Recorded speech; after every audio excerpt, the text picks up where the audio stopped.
বন্ধুরা, পিঁপড়াকে দেখতে ছোট হলেও তারা রাহু, কেতু এবং শনি গ্রহের সাথে সম্পর্কিত। যদি কোনো ব্যক্তি পিঁপড়াদের বিরক্তি করেন, তাহলে তৎক্ষণাৎ রাহু এবং শনির অশুভ প্রভাব সেই ব্যক্তিকে ঘিরে ফেলে, যার ফলে তার জীবনের তীব্র সমস্যা দেখা দেয়। বন্ধুরা, জানলে অবাক হবেন, পিঁপড়েরা মাটির নিচে গর্তে এমনভাবে বাস করে যেভাবে মানুষ সমাজে বাস করে। মানুষের যেমন সামাজিক ধারণা থাকে, তেমনি পিঁপড়ারও ধারণা থাকে। তাদেরও একজন কর্তা আছে এবং তারাও নিজেদের মধ্যে উপনিবেশ তৈরি করে। মানুষ যেভাবে খাদ্যের জন্য শস্য, জল ইত্যাদি সংগ্রহ করে, ঠিক একইভাবে পিঁপড়েরাও এটা করে। কিন্তু পিঁপড়ার মধ্যে এমন বিস্ময়কর এবং আশ্চর্যজনক ক্ষমতা রয়েছে যা এই পৃথিবীতে আর কারো নেই। পিঁপড়া দেখতে খুব ছোট, তবে তারা নিজে থেকে বহু গুণ বেশি ওজন তুলতে পারে। শাস্ত্রে বলা হয়েছে যে মানুষ পিঁপড়ার কাছ থেকে শিখেছে, তাকে কখনোই হাল ছেড়ে দেওয়া উচিত নয়। পিঁপড়াকে খুব শুভ বলেও মনে করা হয় এবং ইতিবাচক শক্তির ভাণ্ডার হিসাবেও বিবেচিত হয়। এই কারণেই অশ্বত্থ গাছের কাছে বা বট গাছের কাছে বা যে কোনো মন্দিরে আপনি অবশ্যই পিঁপড়া দেখতে পাবেন। আপনাদের বলে রাখি, বড় পিঁপড়া যেখানেই থাকুক না কেন, ইতিবাচক শক্তি অর্থাৎ অদৃশ্য শুভ শক্তি তার চারপাশে অবস্থান করে। আর ভালো করে লক্ষ্য করলে দেখা যাবে, লাল পিঁপড়া যেগুলো স্বাভাবিক সেগুলো যে কোনো জায়গায় পাওয়া যাবে, কিন্তু বড় কালো পিঁপড়াগুলো খুব কম জায়গায় দেখা যায়। আপনি শুধুমাত্র সেই পিঁপড়েগুলোকে মন্দিরে, শিবালয়ে এবং গাছের আশেপাশে দেখতে পাবেন। অর্থাৎ এটি ইঙ্গিত দেয় যে এখানে ইতিবাচক শক্তি বাস করে। তাই পিঁপড়ার মাধ্যমে আমরা অনেক অদৃশ্য ইতিবাচক শক্তির সাহায্য পেতে পারি। উদাহরণস্বরূপ, আপনার যদি এমন কোনো ইচ্ছা থাকে যা দীর্ঘদিন ধরে পূরণ হচ্ছে না, বা চাকরির সমস্যা, ব্যবসায়িক সমস্যা, অর্থের সমস্যা বা শত্রু আপনাকে কষ্ট দিচ্ছে, তাহলে পিঁপড়ার সাথে সম্পর্কিত কিছু বিশেষ টোটকা এবং প্রতিকার করুন, আপনি তাৎক্ষণিক উপকার পাবেন। আপনি নিজেও এটি চেষ্টা করতে পারেন। প্রতিকার জানার আগে ভিডিওটিতে লাইক করুন এবং কমেন্টে হর হর মহাদেব লিখতে ভুলবেন না।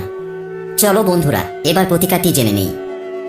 বন্ধুরা, পিঁপড়া সম্পর্কিত প্রথম প্রতিকারটি হলো, আপনি যখনই অনুভব করেন যে আপনি আপনার জীবনে গুরুতর আর্থিক সমস্যার সম্মুখীন হচ্ছেন, আপনি চাকরি পেতে পারছেন না, আপনার ব্যবসা একেবারেই চলছে না, তখন এমন পরিস্থিতিতে আপনাকে একটি বিশেষ প্রতিকার করতে হবে। আপনাকে একটি শুকনো নারকেল নিতে হবে। আপনি যে ধরনের নারকেল চান নিতে পারেন, মনে রাখবেন যে মুদির দোকানে সহজেই পাওয়া যায় এমন শুকনো নারকেল। আপনি যে কোনো দিন নিতে পারেন। এই ধরনের একটি নারকেল নেওয়ার পরে তার মধ্যে চিনি দিয়ে পূরণ করতে হবে। মনে রাখতে হবে, উপর থেকে নারকেলটা একটু কেটে নিলে সহজেই তাতে চিনি ভরা যায়। নারকেলটি আপনি এমনভাবে কাটবেন, যেটি কেটেছিলেন তা দিয়ে আবার এটিকে ঢেকে রাখুন। এরপর নারকেলের উপরে একটি লাল সুতো বেঁধে দিন। এরপর ওই চিনি ভর্তি নারকেল আপনি যে অশ্বত্থ গাছের নিচে বড় কালো পিঁপড়া দেখবেন সেখানে রেখে দিন। বন্ধুরা, আপনি যদি একবারও অশ্বত্থ গাছের কাছে এই নারকেল রাখেন, তবে সমস্ত ইতিবাচক শক্তির তৎক্ষণাৎ আপনার সাহায্যে আসবে। অথবা আপনি যেখানেই এই বড় কালো পিঁপড়া খুঁজে পান না কেন, এই সাধারণ প্রতিকার নিজেই চেষ্টা করুন এবং সেদিন থেকে আপনি নিজেই বুঝতে পারবেন এই প্রতিকারটি কতটা শক্তিশালী। কারণ এই প্রতিকার প্রয়োগ করার সাথে সাথে আপনার যে অর্থ সমস্যা আছে তা অবিলম্বে অদৃশ্য হয়ে যাবে। এছাড়া এই প্রতিকার করলে জীবনে রাহু, কেতু এবং শনির শুভ প্রভাব পাওয়া যায়। রাহু, কেতু বড়ই রহস্যময় গ্রহ। এই কারণেই তারা যখন একজন মানুষের প্রতি সদয় হন, তখন তারা তাকে হঠাৎ করে অনেক উচ্চতায় নিয়ে যায় এবং তার জীবনে কোনো কিছুর অভাব থাকে না। তাই প্রিয় দর্শক বন্ধুরা, যদি আপনি জানতে পারেন আপনার জীবনে রাহু, কেতু বা শনির অশুভ প্রভাব রয়েছে, তাহলে আপনার অবিলম্বে ত্রিপুরার সেবা শুরু করা উচিত। বন্ধুরা, এবার আমরা জেনে নেব যে রূপার চেইন পরার আগে জেনে রাখুন এই বিষয়গুলো। হিন্দু ধর্মে রূপাকে একটি বিশুদ্ধ এবং কার্যকর ধাতু হিসেবে বর্ণনা করা হয়েছে। বিশ্বাস করা হয় যে রূপার উৎপত্তি ভগবান শঙ্করের চোখ থেকে। তাই রূপা শুধু গহনা নয়, গ্রহের দোষ দূর করতে, দাম্পত্য জীবনে উন্নতি, সন্তান সুখ পেতে এবং মনকে তীক্ষ্ণ রাখতে ও ব্যবহৃত হয়। তবে রূপা পরলে আপনাকে কয়েকটি বিষয় মাথায় রাখতে হবে। এমন পরিস্থিতিতে চলুন জেনে নেওয়া যাক রূপার চেইন পরার উপকারিতা এবং কি কি সাবধানতা অবলম্বন করা উচিত।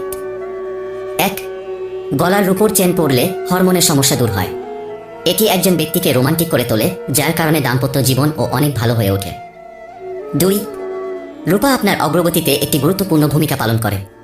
আপনি যদি আপনার পকেটে একটি বর্গাকার রূপোর টুকরো রাখেন, তবে জীবনে উন্নতি শুরু হয় এবং আপনি প্রতিটি ক্ষেত্রে সাফল্য পান।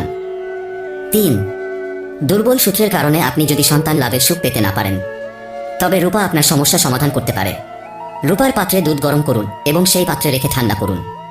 তারপর সেই দুধ পান করুন। 40 দিন এই নিয়ম মেনে চললে শুক্র শক্তিশালী হয় এবং সন্তান সুখের বাধা দূর হবে।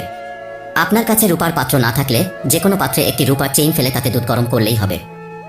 4. রূপার ব্যবহার শরীরের অভ্যন্তরীণ তাপমাত্রা নিয়ন্ত্রণের সহায়ক এবং শরীরের উৎপন্ন শক্তির ভারসাম্য বাড়ায়। এমন পরিস্থিতিতে উচ্চ রক্তচাপের ঝুঁকি কমানো যায় এবং মানসিক স্বাস্থ্যও ভালো থাকে। সেই সঙ্গে দুশ্চিন্তার মতো মানসিক রোগে চিকিৎসায় ও রূপার ব্যবহার সহায়ক বলে মনে করা হয়। 6. রূপা যে কোন বিষয়ের সংস্পর্শে আসার সাথে সাথেই এর প্রাকৃতিক রং বদলে যায়। উদাহরণস্বরূপ, আপনি যদি সিলভার চেন বা অন্য গয়না পরেছেন, তার রং যদি নীল বা দাগ হয়, তাহলে এটি আপনার শরীরে সোডিয়ামের মাত্রা বৃদ্ধির লক্ষণ। এমন পরিস্থিতিতে আপনার খাবারে লবণের পরিমাণ কমাতে হবে। 7. যারা প্রায় সর্দি কাশিতে ভোগেন তাদের গলায় রূপোর চেইন পরা উচিত নয়। তার বদলে হাতে রূপার আংটি পরা উচিত, অন্যথায় এই সমস্যা বাড়তে পারে। 8. রূপা তার প্রাকৃতিক বৈশিষ্ট্যের কারণে স্বাস্থ্যের জন্য অনেক উপকারী, কিন্তু কিছু কিছু বিশেষ পরিস্থিতিতে তা ক্ষতিকারকও হতে পারে।